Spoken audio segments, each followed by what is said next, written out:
नमस्कार दोस्तों, मैं हूं कविता श्रीवास्तव सीक्रेट स्पाइसेस विद कविता से और मेरे चैनल पर आप सभी का बहुत बहुत स्वागत है।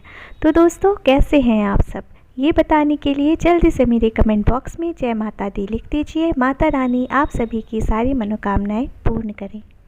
दोस्तों, आज हम बात करने वाले हैं कन्या पूजन से संबंधित। नवरात्रों में कन्या पूजन का बहुत ही ज़्यादा महत्व होता है। तो आज मैं आपको बताऊंगी कि कन्या पूजन का महत्व क्या है, क्यों करते हैं कन्या पूजन, कन्या पूजन करने की सही विधि क्या है, कन्या पूजन में हमें किन गलतियों को नहीं करना चाहिए, किन बातों का विशेष ध्यान रखना चाहिए। तो इन सभी चीज़ों के बारे में आज हम विस्तार पूर्वक बात करेंगे।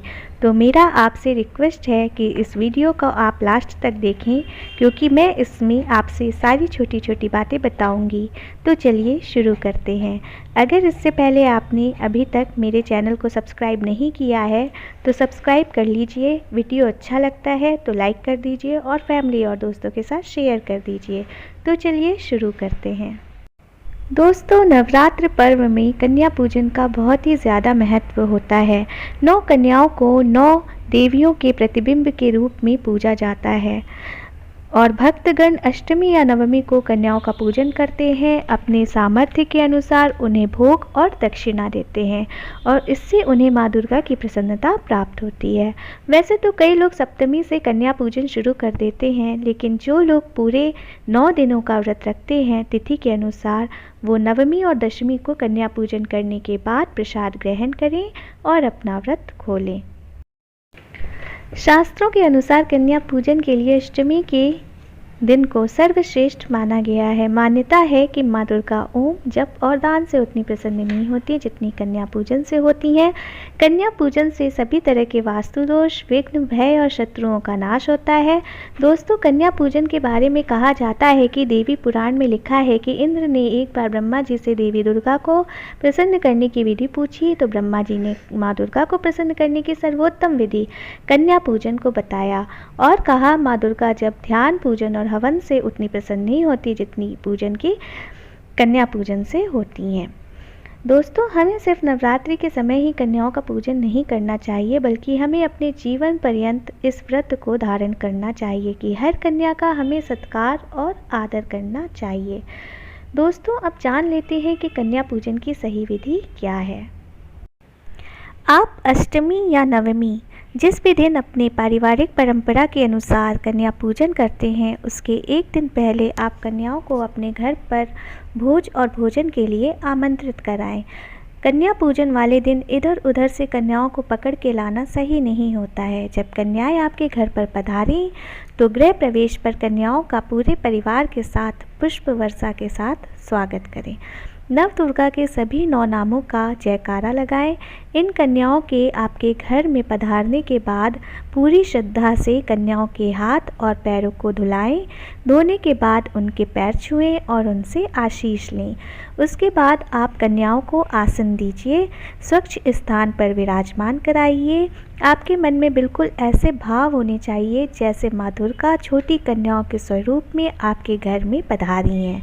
आपको बिल्कुल उसी प्रकार से कन्याओं का आदर सत्कार करना है और पूरी श्रद्धा और पूरे विश्वास के साथ उनका पूजन करना है। साथ ही 9 कन्याओं के साथ एक छोटे बालक को भी बिठाया जाता है, जिसको कि वकुटनाथ का भैरवनाथ का स्वरूप माना जाता है। तो कई जगह 2 बालक बिठाते हैं, जिसमें एक श्री गणेश और दूसरा भैरव बाबा का स्वरूप माना जाता है। भैरव बाबा की पूजा के बिना माँ दुर्गा की पूजा अधूरी मानी जाती है। तो आपको भैरव बाबा और श्री गणेश का भी उसी प्रकार से पूजन करना है जैसे आप 9 कन्याओं का करते हैं। आपको पहले से एक आरती की थाली सजा के रख लेनी है। उस आरती की थाली में घी का दीपक, धूप, थोड़े से अक्षत, फूल, रोली, इन सब चीज़ों को आपको रख लेना है। अब आपको एक एक करके सारी कन्याओं का पूजन करना है। पूजन करने के लिए आप कन्याओं को धूप दीप दिखाएंगे, आरती उतारेंगे, उनको कुमकुम लगाएंगे, उनके हाथ में रक्षा सूत्र बांधेंगे और अगर आपके पास चुनरी है तो चुनरी ओढ़ाएंगे, आलता लगाएंगे। आप ये समझ लीजिए कि जैसे आप देवी माँ के स्वरूप का श्रृंगार कर रहे हैं और उनकी आरती उतार रहे हैं या उनकी अर्चना पूजा कर रहे हैं, बिल्कुल उसी प्रकार से आपको कन्याओं की अर्चना पूजा करनी है। फिर आपको माँ भगवती का ध्यान करके इन देवी स्वरूप कन्याओं का आपको भोजन कराना है।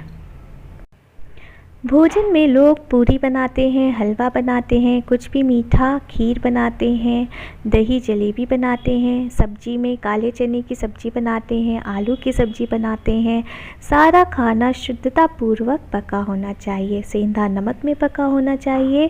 साथ ही भैरव बाबा और श्री गणेश को भी भोजन कराएंगे। कन्याओं को संतुष्ट करके जितना वो भोजन करें उतना ही थाली में परसिए और इस प्रकार से आप उनको भोजन कराइए। भोजन कराने के बाद कन्याओं को अपनी सामर्थ्य अनुसार दक्षिणा दीजिए, उपहार दीजिए और उनके पुनः पैर छूकर उनसे आशीर्वाद लीजिए।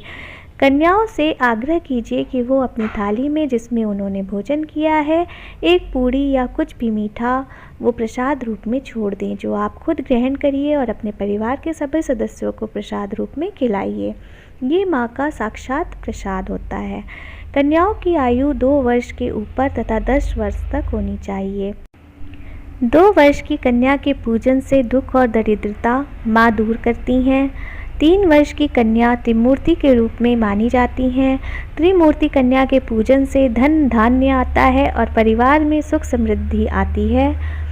4 वर्ष की कन्या को कल्याणी माना जाता है, इनके पूजन से परिवार का कल्याण होता है। जबकि 5 वर्ष की कन्या रोहिणी कहलाती है और रोहिणी के पूजन से व्यक्ति रोग मुक्त होता है। 6 वर्ष की कन्या को कालिका रूप कहा जाता है। कालिका रूप के पूजन से विद्या, विजय, राज्य, योग की प्राप्ति होती है। 7 वर्ष की कन्या का रूप चंडिका का है। चंडिका का पूजन करने से ऐश्वर्य की प्राप्ति होती है।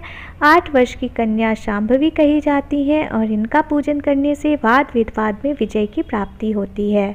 9 वर्ष की कन्या दुर्गा कही जाती हैं। इनका पूजन करने से शत्रुओं का नाश होता है तथा असाध्य कार्य भी पूर्ण होते हैं। 10 वर्ष की कन्या सुभद्रा कहलाती हैं और सुभद्रा अपने भक्तों के सारे मनोरथ पूर्ण करती हैं। दोस्तों, अब मैं आपको एक महत्वपूर्ण जानकारी देना चाहती हूँ कि जिस दिन आपने कन्या पूजन किया है और हवन किया है या फिर जिस दिन आपने विसर्जन किया है और हवन करने के बाद या विसर्जन करने के बाद आपको घर में झाड़ू पोछा नहीं करना है। इसके पहले आप कर सकते हैं। हवन और कन्या पूजन के बाद आपको अपने घर का कूड़ा भी बाहर नहीं फेंकना है और ना ही सिर को धोकर नहाना है। इन बातों का आप ध्यान रखिए। दोस्तों, मैंने आज की वीडियो में कोशिश की है कि मैं आपको कन्या पूजन से संबंधित संपूर्ण जानकारी विस्तार पूर्वक दे सकूं। उम्मीद है आपको मेरा आज का वीडियो पसंद आया होगा। साथ ही मैं आपसे एक विनती करना चाहती हूँ कि आप अपने जीवन में एक व्रत सार लें, एक संकल्प ले लें कि आप स्त्रियों का, लड़कियों का सदा सम्मान करेंगे, फिर चाहे वो आपके घर में हो या फिर कोई अनजान स्त्री हो। उसके साथ आदरपूर्ण व्यवहार करेंगे। स्त्रियों का सम्मान करना अर्थात माता का सम्मान करना होता है। दोस्तों, माँ का सम्मान जहाँ होता है, स्त्रियों का सम्मान जहाँ होता है, उस घर में कभी किसी चीज़ की कमी नहीं होती है। वहाँ लक्ष्मी का वास होता है। अगर आपको मेरा आज का वीडियो पसंद आया है तो लाइक कर दीजिए, फैमिली और फ्रेंड्स से शेयर ज़रूर कीजिए और अगर आपने मेरे चैनल को सब्सक्राइब